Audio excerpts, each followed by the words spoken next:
From a little boy, my parents would take us hunting. Little did we know hunting was a must. Our family wasn't dirt poor, but we were far from being well off. They honed our skills.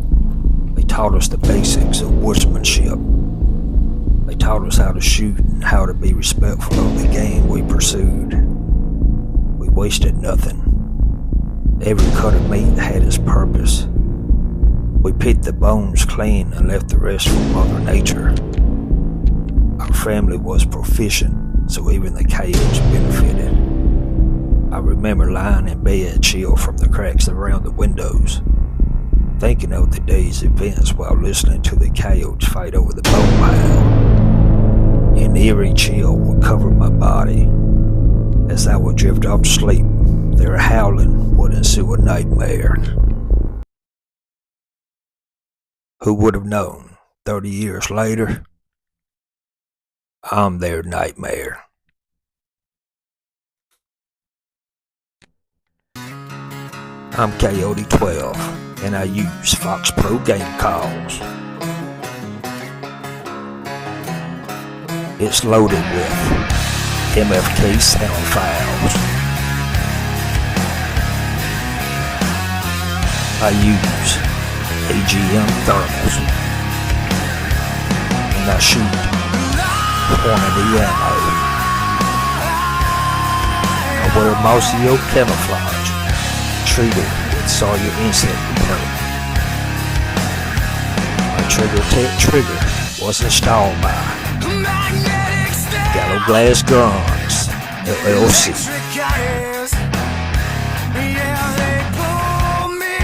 Welcome to the show. She said I got you. Hypnotized.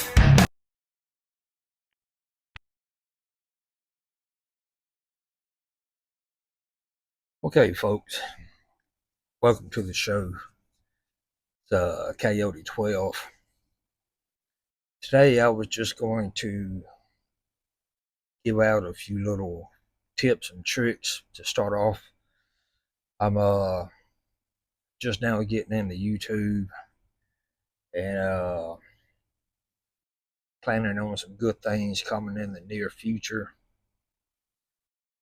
Tips and tricks on finding, locating, and calling coyotes, from stand selection, how you set up in like for different wind directions, just various things that, all the things that come with it and stuff. Of course, I'm no expert. I'm just telling you based off of how I kill them, how I locate them, and how I do. Thing is to take all the advice that you can get from different people that hunts them and make your own assessment on your own plans and see what works best for you. But along the way, like I have, one of them, like a big part of it was MFK game calls with Tory Cook over in Arkansas. He got a killer sound library with sounds, and that's one of the reasons we use them. And he just look him up on YouTube, and I guarantee you'll be impressed. Him, Big Al Morris, and John Collins from Fox Pro. Good people. Fox Pro got a John Collins does their podcast, and man, tons of good information that will help you in your venture to killing these predators. So I'm going to zoom in right here, and this is going to be mostly for just, I'm going to show you like a piece of property that I have and how I go about locating them and like basically where they like to be at. So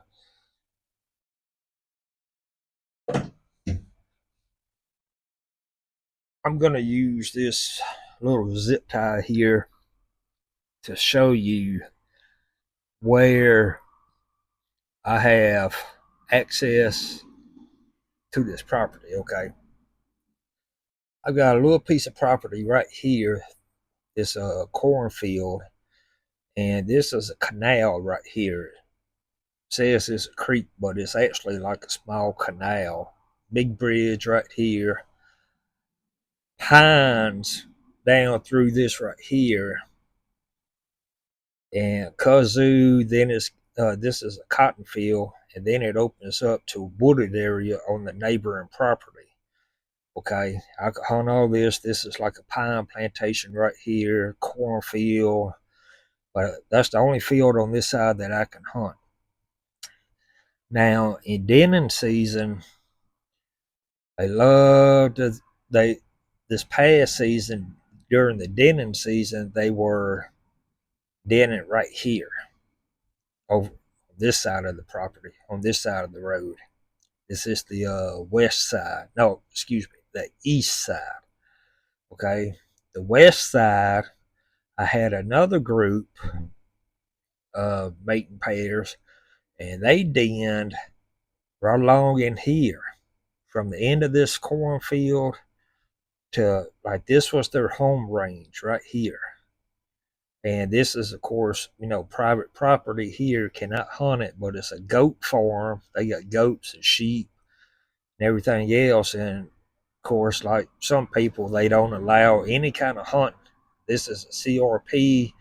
This is just all grew up right here, and this is their goat pen or field, pasture, whatever.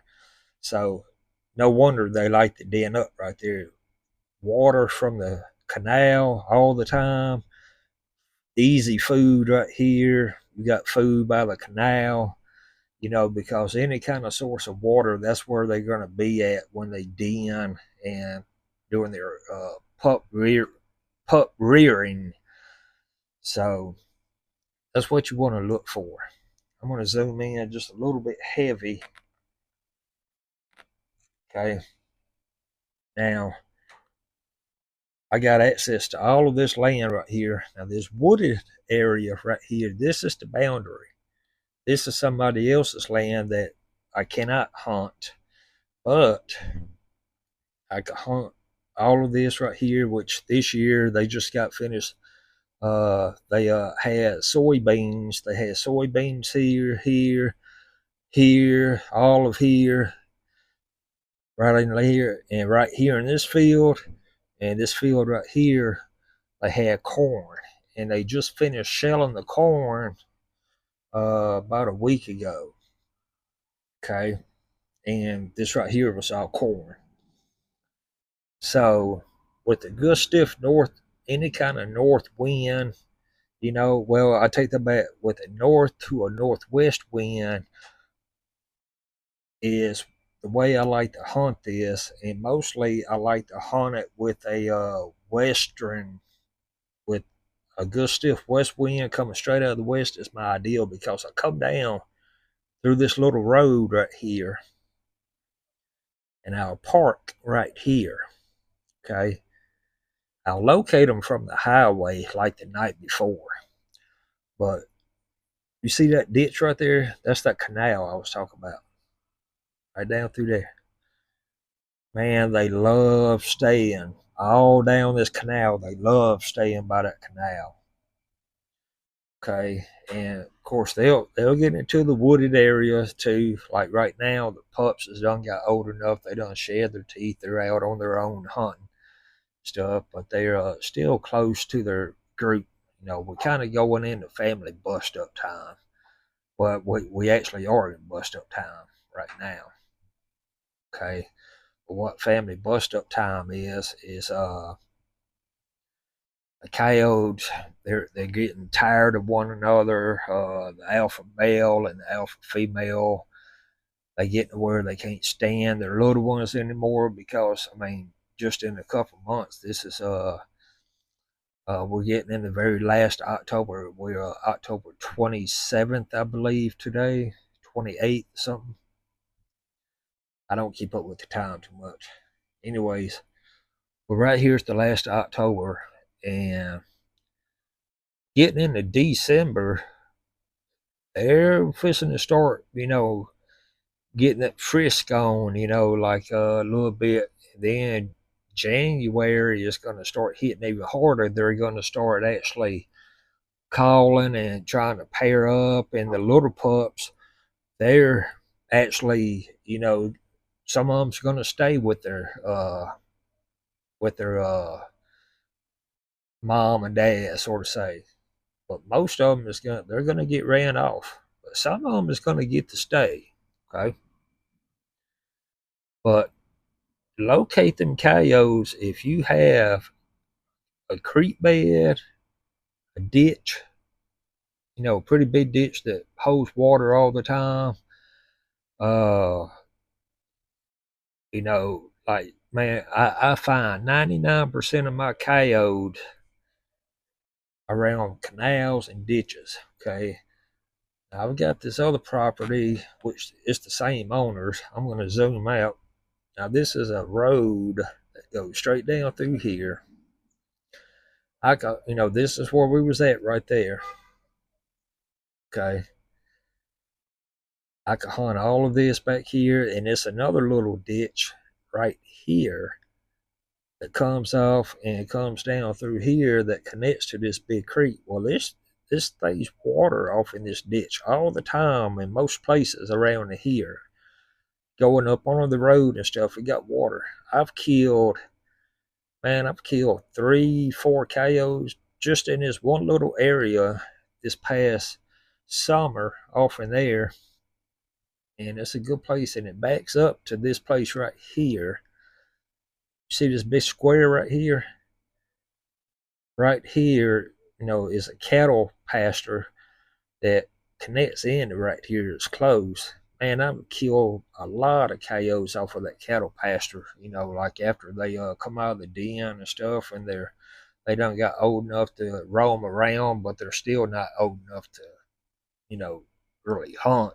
They'll, mouse around, maybe catch a mouse, grasshoppers, bugs, stuff like that.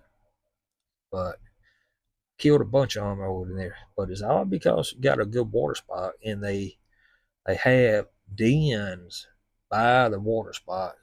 Coyote is no different than a dog. Okay, they require a lot of water. They make you go without eating a day or two or whatever. But man, they got to have water every day, especially a female. Your female has got to drink a lot. That way she stays hydrated so she can produce milk for her pups. Okay.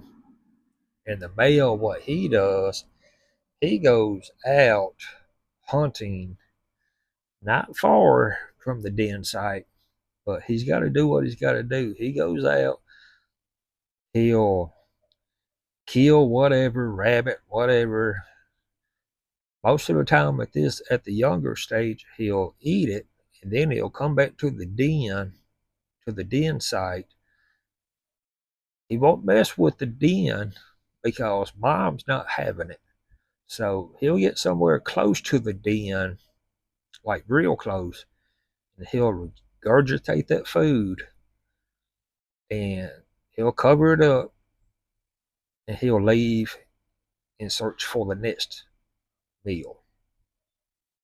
The female comes out of the den, eats, uh, uses the bathroom, whatever, goes straight back into the den.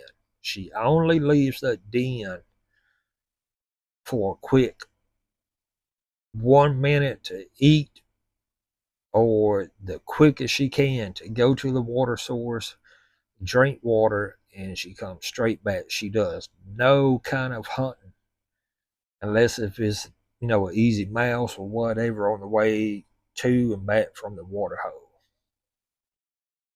So anywhere near a water hole, okay. I've got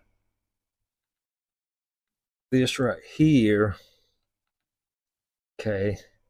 I got all of this I hunt. All of it, except for that wooded area. All of this I hunt. Okay, and this, of course, I got, man, it's probably 10 different family packs throughout this bottom here. Okay, now right here is a steep curve, and mind you, now this is the creek still coming down right through there.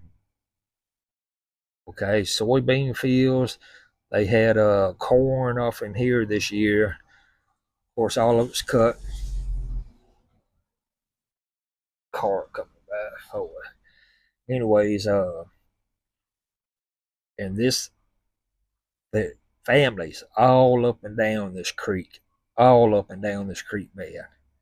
So that's why this is so popular, that I get so many coyotes because of this one creek running down through there.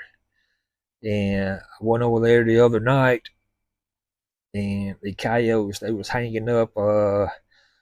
They was right here in this wooded area right here.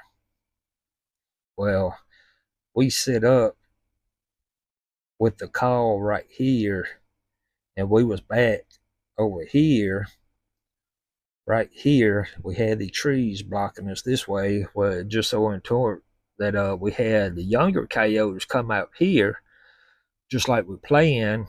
But the older coyote, he swooped around. We had a northeast wind coming, so he was off in here. He came all the way down this way and came up and behind us.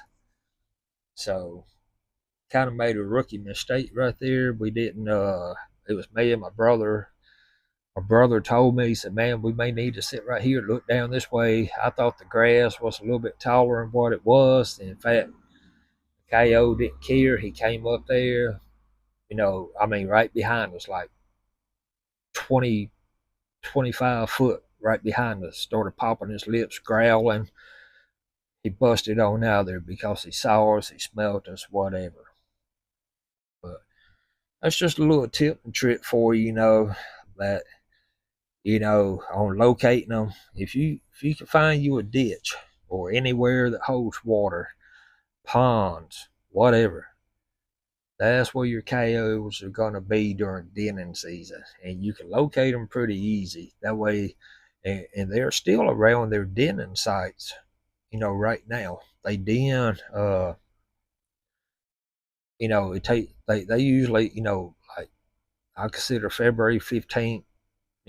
Just if you would say what day do they mate, you're gonna have several days, but I consider February 15th or February 14th. Might as well the 14th, the Valentine's Day. That's when they mate, just like a dog, 60, 63, 62 days, whatever, pups in the ground. They're going to stay in the ground uh, 4 to 6 weeks. They'll start easing out of the den. They'll start going back in the den. But once they, find that freedom, once they, get 6, 7, 8 weeks, 8 weeks, the pups is going to be out of the den. 99% chance they will not go back into that den or any den. If, at that stage where they first come out, if they end up, like if danger comes around, yeah, they're going to go back in it. But man, they're looking to get out of that den. And once they get out of that den, they are not going to go back inside that den. They will stay close to the den for several weeks, and then that's it. Listen to Tory Cook, man. He knows what he's talking about. Tory Cook, MFK game calls. You see it on my credits when at the first of my video and stuff. Is I don't get paid by Tory. In fact, I don't get paid by any of these people that I use their credits on the opening videos. That's just what we use. And I found good luck in using it. It's good stuff. I also used Fox Pro sound files and Tory Cook sound files, man. They just can't be beat. But anyways, I'm going to get off of here and stay tuned for my next video coming up. And happy hunting. Coyote 12, we're out.